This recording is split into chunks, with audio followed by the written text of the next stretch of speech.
నమస్తే, నేను మీ శివ. Welcome to TV five మరునేత్రం.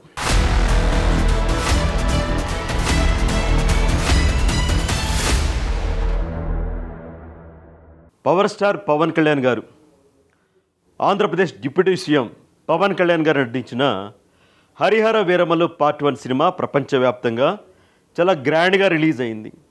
థియేటర్లు కేరింతలు కొడుతూ ఉన్నాయి, థియేటర్లు తగలబడిపోతూ ఉన్నాయి.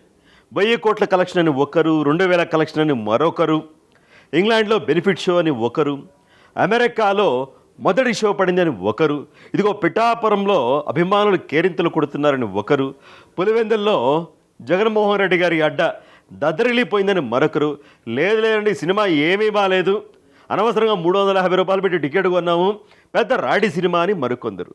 వీళ్ళందరూ కూడా మాట్లాడుతూ ఉన్నారు. ఈశ్వరుడు నోరిచ్చాడు కదా అని ఏది పడితే అది మాట్లాడకూడదు. ఈశ్వరుడి ఆగ్రహానికి గురి కావాల్సి ఉంటుంది.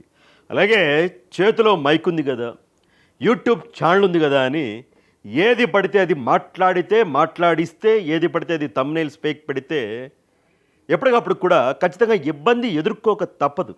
ఎందుకంటే 24వ తేదీన హరిహర వీరమల్లు ప్రపంచవ్యాప్తంగా రిలీజ్ అవుతూ ఉంది. 5 ఏళ్ల పాటు చాలా కష్టపడి ఈ సినిమా షూటింగ్ని పార్ట్ 1ని పూర్తి చేశారు. పవన్ కళ్యాణ్ గారు కష్టపడ్డారు, ఏఎన్ రత్నం గారు నిర్మాత, ఆయన 100 కోట్లు ఖర్చు పెట్టి ఆయన కూడా కష్టపడ్డారు. ఆ సినిమా డైరెక్టర్ కావచ్చు, టెక్నీషియన్లు కావచ్చు, ఆ సినిమాకి పనిచేసిన వాళ్ళు కావచ్చు, వీళ్ళందరూ కష్టపడ్డారు. అంటే 5 ఏళ్ల కష్టం, వందల వేలాది మంది 5 ఏళ్ల కష్టం 5 ఏళ్ల తర్వాత సినిమాగా రాబోతూ ఉంది. జన సైనికులు, పవన్ కళ్యాణ్ గారి అభిమానులు, సినీ అభిమానులు అందరూ కూడా ఆసక్తిగా ఎదురు చూస్తూ ఉన్నారు. సో మొన్నటిదాకా కూడా సినిమా మీద అంత బజ్ లేదు. ఎప్పుడైతే ట్రైలర్ రిలీజ్ అయిందో, ఆ ట్రైలర్ రికార్డులను కూడా కొల్లగొట్టిందో, సుమారుగా 5 కోట్లకు పైగా ట్రైలర్ చూశారు. సో కొల్లగొట్టింది. అప్పటి నుంచి సినిమా మీద అంచనాలు పెరిగాయి. ఆ తర్వాత పవన్ కళ్యాణ్ గారు రంగంలోకి దిగడం, ప్రెస్ మీట్ పెట్టడం, ప్రీ రిలీజ్ ఈవెంట్ నిర్వహించడం, అలాగే చాలా ఛానళ్ళకి ఇంటర్వ్యూలు ఇవ్వడం, ఇదంతా కూడా సినిమా మీద మంచి హైప్ తీసుకొచ్చింది. సహజంగానే సినిమా మొదటి రివ్యూ ఏమొస్తుందో అని ఆసక్తి చాలామందికి ఉంటుంది.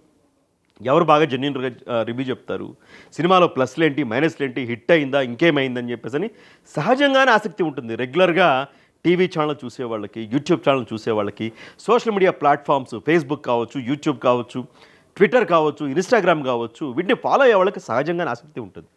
దీన్ని క్యాష్ చేసుకోవడానికి దారుణంగా 24 సినిమా రిలీజ్ అయితే 22వ తేదీ, 21, 22వ తేదీ నుంచే కూడా ఫేక్ థంబ్నెయిల్స్ పెట్టి, ఇదిగో సినిమా టాక్ ఇది, ఫస్ట్ టాక్ ఇది, పబ్లిక్ టాక్ ఇది, ఫస్ట్ రివ్యూ ఇది, ఇంగ్లాండ్ నుంచి అదిగో టాకు, అమెరికా నుంచి ఇదిగో టాకు, సౌత్ ఆఫ్రికా నుంచి ఇదిగో టాకు అని యూట్యూబ్ అంతా కూడా, సోషల్ మీడియా, ట్విట్టర్, అలాగే ఫేస్బుక్ అన్నిటినీ కూడా చెత్త చేసి పారేశారు. ఒకసారి చూడండి సినిమా. నేను అడిగాను ఎక్కడైనా రిలీజ్ అయిందా, ఏం మాట్లాడుతూ ఉన్నారు ఏంటి అంటే, సినిమా ఎక్కడా కూడా రిలీజ్ కాలేదు. అమెరికాలో గాల, సౌత్ ఆఫ్రికాలో గాల, అమలాపురంలో గాల, హైదరాబాద్లో అవ్వాలా, విజయవాడలో అవ్వాలా, ఎక్కడా కూడా సినిమా ఇంకా రిలీజ్ అవ్వాలా. ఎవరు కూడా ఇంకా సినిమా చూడలేదు. చూడకుండానే చూశారు కదా కొన్ని ఛానళ్ళు. ఖచ్చితంగా కొన్ని యూట్యూబ్ ఛానల్ కంట్రోల్ చేయాల్సిందే. చట్టపరమైన చర్యలు సినిమా ఇండస్ట్రీ నుంచి ఖచ్చితంగా తీసుకోవాల్సిందే. అందులో ఎలాంటి సందేహం కూడా లేదు. ఇదేమో హరిహర వీరమల్లు సినిమా ఒక్కదానికే కాదు, ప్రతి సినిమాకి ఇలాగే జరుగుతూ ఉంది. ప్రతి సినిమాకి కూడా కావాలని నెగిటివ్ రివ్యూలు ఇవ్వడం, కావాలని వ్యూస్ కోసం కొన్ని థంబ్నెయిల్స్ పెట్టడం, ఇవన్నీ కూడా. ఇక్కడ చూడండి, ఇంతకన్నా చెత్త సినిమా ఇంకొకటి లేదు. నంబర్ 1 రాడ్ సినిమా, 350 రూపాయల డబ్బులు బొక్క అని ఎక్కడో ఎవరో రివ్యూ ఇచ్చిన వాళ్ళు కావచ్చు, లేదంటే వీళ్ళే కొంతమందిని పిలిపిస్తూ ఉన్నారు, పిలిపించి వాళ్ళ చేత మాట్లాడించడం కావచ్చు, లేదంటే గతంలో ఏదైనా సినిమాకి మాట్లాడించిన క్లిప్లు వాడడం కావచ్చు, ఇలా రకరకాలుగా అన్నిటినీ చేసేసి, ఒక కలగూర గంపలాగా చేసేసి వీడియోలు పెడుతున్న పరిస్థితి ఉంది. చూడండి ఇక్కడ ఎలా పెట్టారు, యూఎస్ఏ ఒరిజినల్ రివ్యూ వచ్చేసింది అని వీళ్ళ ముఖాలు పెట్టారు. నేను పాపం వీళ్ళు అనడం లేదు, కానీ వీళ్ళలో ఎవరైనా సరే అమెరికాలో నుంచి చదువుకునేవాళ్ళు, అమెరికా నుంచి ఉద్యోగాలు చేసేవాళ్ళు అలా ఉన్నారా? ఎక్కడో థియేటర్ దగ్గర పాపం వాళ్ళు మాట్లాడితే వాళ్ళ ఫోటోలు అవి తీసుకొచ్చి యూఎస్ఏ నుంచి ఒరిజినల్ రివ్యూ వచ్చేసింది. వాటికి కూడా వ్యూసు బాగానే వస్తూ ఉన్నాయి. ఏం చేయాలి ఈ ఛానల్ని? ఐమాక్స్ దగ్గర ఇదిగో హరిహర వీరమల్లు రిలీజ్ అయిందని ఐమాక్స్లో ఎట్లా షో పడుతుంది? 24వ తేదీన షో పడుతుంది, మార్నింగ్ 8 గంటలు హైదరాబాద్ ప్రసాద్ ఐమాక్స్లో. కానీ అప్పుడే ప్రసాద్ ఐమాక్స్లో రివ్యూ చూసేశారు, రివ్యూ వచ్చేసినట్లుగా థంబ్నెయిల్స్ పెట్టడమే కాకుండా ఇక్కడ చూడవచ్చు వీడియోలు. మరి వీళ్ళు ఎప్పుడు మాట్లాడారు, ఏ సందర్భంలో మాట్లాడారు? ఇంకో విషయం ఏంటంటే, కొంతమందిని అంటే ఎప్పుడు ప్రసాద్ ఐమాక్స్ దగ్గర ఒక బ్యాచ్ ఉంటుంది. వాడు సినిమా చూసినా చూడకపోయినా ఆహా ఊహా అంటాడు, లేదు అంటే చెత్తగా ఉందని ఏది పడితే అది వాగుతాడు. ఒక 30-40 మైకులు వచ్చేసి ఇలా వచ్చేస్తాయి, వీళ్ళకి అదే కావాలి. సో కొంతమందిని పిలిపించి మరీ సినిమా చూసినట్లుగా రివ్యూలు చెప్పించుకున్నారు. ఇది అసలు దౌర్భాగ్యం. ఇది ఐమాక్స్. ఆల్రెడీ హిట్ అయిపోయిందనే టాక్ వస్తుంది. పవర్ స్టార్ సార్ ఆయన ఎప్పుడో ఆడియన్గా చూశాను, మీరు కూడా చూసి ఈ మాట చెప్తారని అనుకుంటున్నాను. వైబ్ లో దిగట్లే నాకు, వైబ్ అంతా అదే ఉంది. పవర్ స్టార్ గారు మాస్ ర్యాంపేజ్ ఎక్కడ కూడా ఐమాక్స్ లో రిలీజ్ బ్రో హరిహర వీరమల్లు ఎలా అన్నా ఏం చెప్పాలన్నా, ఒక పిఎస్పీకే ఫ్యాన్, మెగా ఫ్యామిలీ అభిమానిగా వచ్చిన అసలు ఏం పవన్ కళ్యాణ్ అభిమానులు కూడా ఎందుకు ఈ యూట్యూబ్ ఛానల్ ట్రాప్లు చుట్టుకుంటూ ఉన్నారు? నిజంగా అభిమానులు కాదు నాకు తెలియదు, బట్ ఇది చూస్తే అనిపిస్తాం. కీరవాన్ గురించి ఫస్ట్ మాట్లాడు, అవసరమా? అదిరిపోయిందా నా మ్యూజిక్ గురించి ఆయనకి మాట్లాడదు. ఒక లెజెండ్ మ్యూజిషియన్ ఆయన అన్న. నేను అన్ని చెప్తా, ఫస్ట్ వినండి. మన డైరెక్టర్ క్రిష్ గారు అన్నట్టుగా టకాపర్ లెవెల్లో డామినేట్ చేసే లెవెల్లో ఉంది భయ్య. అసలు ఎవరు ఎక్కడ కూడా తగ్గలేదు. ఎక్సలెంట్ అని చెప్పచ్చు. అసలు ఐమాక్స్ వాళ్ళు ఎందుకు రాణిస్తారు? థియేటర్ లో మొత్తం హారతులు ఇస్తున్నారు. మామూలుగా ఆయన ఫైట్ సీన్స్ వచ్చినప్పుడు ఏంటంటే ఆన్ స్క్రీన్ మీద పోయి డాన్స్ చేస్తున్నారు ఆడియన్స్. నేను అనుకో బాగా నచ్చింది, మీరందరూ ఎంజాయ్ చేస్తారని చెప్పి. అలాగే ఇక్కడ చూడొచ్చు కొంత దీని సినిమా అంటారా, పవన్ కళ్యాణ్కి ఒక దండం. యూఎస్ఏ టాక్ వచ్చేసింది. ఏదైనా పొద్దున్న లేస్తే వీళ్ళందరూ కూడా ఐమాక్స్ దగ్గర కనపడతారు. యూఎస్ఏ టాక్ అంట, మొత్తం ఐమాక్స్ బ్యాచ్ యూఎస్ఏ అంట. 2,000 కోట్లని ఇక్కడ ఒకటి. ఇక్కడంటే ఇంగ్లాండ్లో బెనిఫిట్ షో చూసిన పబ్లిక్ 50,000 కోట్లు మైండ్ బ్లాక్ అని ఇదొకటి. ఎవరినో పెట్టారు ఇక్కడ ఇంగ్లాండ్ అతన్ని. అలాగే ప్రీమియర్ షో పబ్లిక్ టాక్, ఇంకా ప్రీమియర్ షో పడలేదు. పవన్ కళ్యాణ్ దెబ్బకి థియేటర్లు బ్లాస్టు, చరిత్ర తిరగరాశాము, సినిమా బ్లాక్ బస్టరు. ఈ విధంగా రకరకాలుగా పెట్టారు. సో ఇక్కడ ఇంగ్లాండ్లో బెనిఫిట్ షో అని చెప్పేసి ఒక వీడియో అప్లోడ్ చేశారు. నిజంగానే అది ఇంగ్లాండ్లోదో ఎక్కడదో మనం చూద్దాం ఒకసారి. ఇది ఇంగ్లాండ్దంట, ఒక వీడియో పెట్టారు. ఎవరైతే ఆపుతామో ఆగుతుంది అంటారో వాళ్ళే వచ్చి థియేటర్లో కూర్చుంటారు. First fantastic mind. ఇంగ్లాండ్ ఇది నమ్మాలి మీరు. సరిపోయింది. ఇంగ్లాండ్లో థియేటర్ ఇది. ఫస్ట్ డేనే మార్క్ మై వర్డ్స్. ఇంగ్లాండ్ లో ఫోన్లు పెట్టుకుని తీస్తున్నారా? ఇంగ్లాండ్ లో ఫోన్లు స్టాండ్లు పెట్టుకుని వీడియోలు తీస్తున్నారు. మన తెలుగు వాళ్ళు రివ్యూ బాగుంది.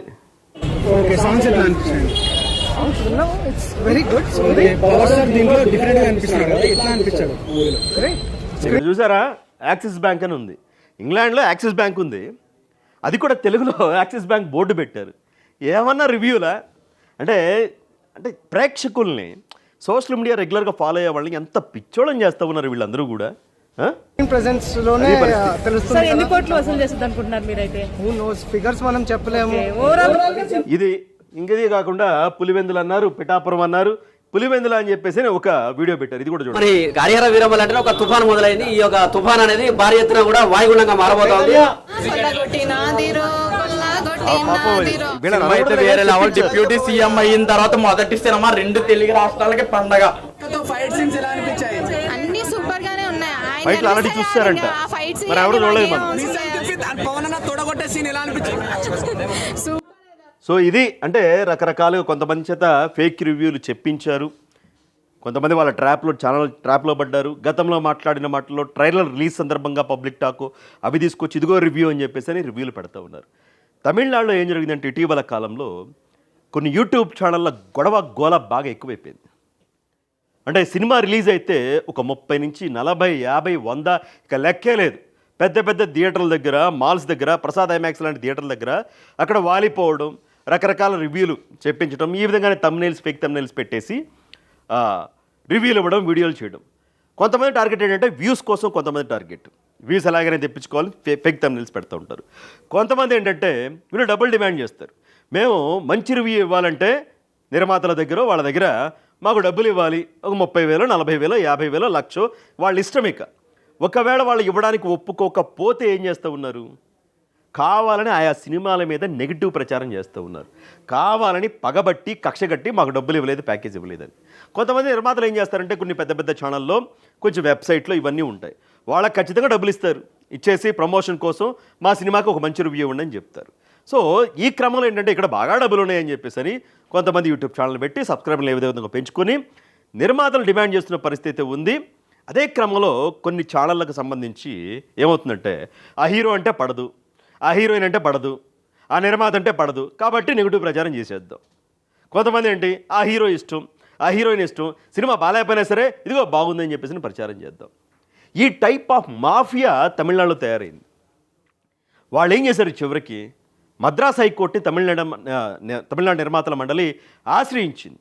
ఏంటంటే సినిమా రిలీజ్ అయ్యాక 3 రోజుల దాకా కూడా ఏ సినిమా రివ్యూ ఇవ్వకుండా సోషల్ మీడియా ప్లాట్ఫామ్స్లో యూట్యూబ్, ట్విట్టర్, ఫేస్బుక్, ఇన్స్టాగ్రామ్లో ఇలా సోషల్ మీడియాలో 3 రోజుల పాటు రివ్యూ ఇవ్వకుండా ఆదేశాలు ఇవ్వండి, దీనివల్ల మా సినిమా చచ్చిపోతూ ఉంది, కావాలనే పగబట్టి కక్షగట్టి నెగిటివ్ రివ్యూలు ఇస్తూ ఉన్నారు, సినిమా థియేటర్కి వచ్చేవాడు కూడా రావటం లేదు, తద్వారా నిర్మాతలు నష్టపోతూ ఉన్నారు, మంచి సినిమా కూడా చచ్చిపోతూ ఉంది. అంటే అందరూ నమ్మకపోయినా సరే ఎవడో కొంతమందినే ఇన్ఫ్లుయెన్స్ అవుతారు కదా ఈ రివ్యూల వల్ల. నెగిటివ్ రివ్యూ ఇచ్చాడు, ఎందుకు ఓటీటీలో వచ్చినప్పుడు చూద్దాంలే, ఈ టైప్ ఆఫ్ మెంటాలిటీ. సో అలా మంచి సినిమాలు చచ్చిపోతా ఉన్నాయి కాబట్టి వీళ్ళని కంట్రోల్ చేయాలి అని చెప్పేసి వాళ్ళు కోర్టును ఆశ్రయించారు. అదే క్రమంలో థియేటర్ల యజమానులు కూడా వాళ్ళు విన్నవించారు. తమిళనాడు థియేటర్ యజమానులకి నిర్మాతల మండలి, మీరు థియేటర్ల ప్రాంగణంలోకి దయచేసి యూట్యూబ్ ఛానళ్ళ వాళ్ళని, ఈ సోషల్ మీడియా గొట్టాలు పెట్టుకుని వచ్చే వాళ్ళని దయచేసి రానివ్వకండి అంటే చాలా చోట్ల తమిళనాడులో రానివ్వట్లేదు వీళ్ళని పెద్ద పెద్ద థియేటర్ల ప్రాంగణంలోకి. ఏదంటే థియేటర్ అవతల ఎక్కడో మాట్లాడుకుంటే అంతవరకే, కానీ మా థియేటర్ సరౌండింగ్స్లో రావడానికి వీల్లేదని కూడా థియేటర్ యజమానులు ఆదేశాలు జారీ చేసి అంటే ఎంతలా ఈ మాఫియా పెరిగిపోయిందో మీరు అర్థం చేసుకోండి. నేను యూట్యూబ్ ఛానల్ పెట్టుకోవడానికి తప్పు పట్టట్లేదు, రివ్యూలు చెప్పడానికి కూడా తప్పు పట్టలేదు, జెన్యూన్గా ఉండాలి. యూట్యూబ్ ఛానల్ అనేది ఇప్పట్లో అదొక బ్రతుకుదేరువు, అదొక ఉపాధి. చాలామంది యూట్యూబ్ ఛానల్ పెట్టుకుని పాపం ఏదో విధంగా వాళ్ళు బ్రతికేస్తూ ఉన్నారు, మంచిదే. కానీ ఈ విధమైన జీవితం వద్దు, ఎవరినో బ్లాక్మెయిల్ చేసి ఫేక్ ప్రచారాలు చేసి అది మాత్రం వద్దు. సో అప్పుడు తమిళనాడు నిర్మాతల మండలి వేసిన పిటిషన్ పైన తమిళనాడు హైకోర్టు ఏం చెప్పింది అంటే, ఇది భావ ప్రకటన స్వేచ్ఛ, మనం దాన్ని కంట్రోల్ చేయలేం కదా, ఎవరైనా ఎక్కడి నుంచైనా సరే సినిమా మీద కావచ్చు, మరేమైనా అంశం కావచ్చు, తమ అభిప్రాయాన్ని వ్యక్తం చేసుకోవచ్చు అని చెప్తూనే కొన్ని చెప్పింది. కావాలని మీ సినిమాలు చంపేయడానికి, కావాలని నెగిటివ్ ప్రచారం చేసి, కావాలని చెత్త సినిమాని ఎవరైనా చెప్తూ ఉంటే కక్షగట్టి పగబట్టి వాళ్ళ పైన చట్టపరంగా చర్యలు తీసుకోవచ్చు. దానికి సంబంధించిన సెక్షన్లు కూడా ఉన్నాయి. సో వాళ్ళపైన ఆ విధంగా చట్టపరమైన చర్యలు తీసుకోండి, కానీ బట్ మీరు అభిప్రాయాన్ని చెప్పొద్దు అని మాత్రం మేము ఆదేశాలు ఇవ్వము. ఏది థియేటర్లలోకి ఆ సరౌండింగ్స్లోకి ఛానల్ రాకుండా నిషేధించాలి అంటా ఉన్నారో అది మీ విచక్షణ, అది మీ ఇష్టం. థియేటర్లో మీరు కూర్చొని మీ ఇష్టం, కావాలంటే రప్పించుకోండి, లేదంటే వాళ్ళపైన నిషేధం విధించుకోండి, అది మీ విచక్షణ అధికారం అని చెప్పేసి కూడా తమిళనాడు హైకోర్టు చెప్పింది. సేమ్ టైం ఇక్కడ కూడా అదే జరుగుతూ ఉంది. ఇటు హైదరాబాద్లో, తెలంగాణలో కానీ, ఆంధ్రప్రదేశ్లో కానీ తెలుగు సినిమాలు కూడా అదే జరుగుతూ ఉంది. ఎందుకు రాణిస్తూ ఉన్నారు? రాని కూడా ఉండటం బెటర్ కదా. ఇప్పుడు పెద్ద పెద్ద ఛానళ్ళు ఉన్నాయి, ఎలక్ట్రానిక్ మీడియా ఛానళ్ళు, రివ్యూలు ఎలా ఉంటాయి? సినిమా ఎలా ఉందో అలా మాత్రమే ఉంటాయి, సినిమా ఎలా ఉందో అలా మాత్రమే చెప్తారు. కావున ఈ విధంగా మీకు చూపించే కదా, కావాలని పులివెందులో ఫస్ట్ షో చూస్తున్న పబ్లిక్, రెచ్చిపోతున్న వైఎస్ జగన్ ఫ్యాన్స్, ఇక్కడేమో బుర్రపాడంట, ఇక్కడేమో జై జగన్ అనంట. ఈ రకంగా ఉంది పరిస్థితి. ఎలా తయారైందంటే ఒక మాఫియా తయారైపోయింది. సాధారణంగా జర్నలిస్టులు కూడా మాఫియాలు ఉంటాయి. నీతిమంతమైన జర్నలిస్టులు ఉంటారు, నీతి తప్పిన జర్నలిస్టులు, అవినీతి పరులైన జర్నలిస్టులు కూడా ఉంటారు. ఆ నాయకుడిని బెదిరించడమో, బ్లాక్మెయిల్ చేయడమో, డబ్బులు వసూలు చేయడమో, దందాలు చేయడమో, సెటిల్మెంట్లు చేయడమో ఈ బ్యాచ్ ఉన్నారు. అట్ ద సేమ్ టైం సినిమాకి సంబంధించిన జర్నలిస్టులు కూడా ఎలాంటి వాళ్ళు ఉన్నారు. కొంతమంది పేరు ప్రఖ్యాతులు సంపాదించిన సినిమా జర్నలిస్టులు కూడా కొంతమంది, నేను అందరూ అనట్లేదు, కొంతమంది మాత్రమే కావాలని బ్లాక్మెయిల్ చేయడం, నెగిటివ్ రివ్యూలు ఇవ్వడం, వెబ్సైట్ల ద్వారా నిర్మాతలను బ్లాక్మెయిల్ చేయడం, ఎంతో కొంత డబ్బులు సంపాదించడం, ఈ టైప్ ఆఫ్ ఎక్కువైపోయింది బాగా తెలుగు సినిమా ఇండస్ట్రీలో కూడా. వాళ్ళతో పాటుగా వీళ్ళు కూడా ఎక్కువైపోయారు. ఈ విధంగా ఫేక్ థంబ్నెయిల్స్, ఫేక్ వీడియోలు రిలీజ్ చేసేవాళ్ళు. ఇంకో అంశం అంటే మన ఈ మధ్య పూలచక్క అని ఒక ఛానల్ ఉంది, పూలచక్క నవీన్, వర్జిన్ బానిస ఏదో సినిమా అనుకుంటా, ఆ సినిమాకు రివ్యూ ఇచ్చాడని చెప్పేసి మా సినిమాని చంపేయడానికి కావాలని నన్ను 40,000 రూపాయలు అడిగాడు. 40,000 రూపాయలు ఇస్తే మంచి రివ్యూ ఇస్తా అన్నాడు. నేను ఇవ్వలేదు, అందుకే నా సినిమాకి నెగిటివ్ రివ్యూ ఇచ్చాడు. నా సినిమా బాగున్నా అని ఆ సినిమా నిర్మాత ఫిలిం నగర్ పోలీస్ స్టేషన్లో కంప్లైంట్ చేస్తే పోలీసులు పిలిచి విచారించారు పూలచక్క నవీన్. ఈ విషయంలో రకరకాలుగా అంటే పూలచక్క నవీన్ డిమాండ్ చేసాడా లేదా అన్నదైతే ఆధారాలు లేవు. మరి ఆధారాలు ఏమైనా పోలీసులకి ఏమైనా ఇచ్చారేమో తెలియదు. పూలచక్క నవీన్ ఏమంటా ఉన్నాడు, నేను ప్రమోషన్ వరకు మాత్రం డబ్బులు తీసుకుంటాను, రివ్యూ మాత్రం సినిమా ఎలా ఉంటే అలా మాత్రమే నేను చెప్తాను, నేనేమి డబ్బులు డిమాండ్ చేయలేదు రివ్యూకి అని అతను కూడా చెప్పాడు. అతని వెర్షన్, అతను 2-3 నిమిషాల్లో సినిమా రివ్యూ చెప్పేస్తూ ఉంటాడు. అతను కూడా ఫాలోవర్స్, వ్యూస్ అది కూడా బాగానే ఉంటాయి.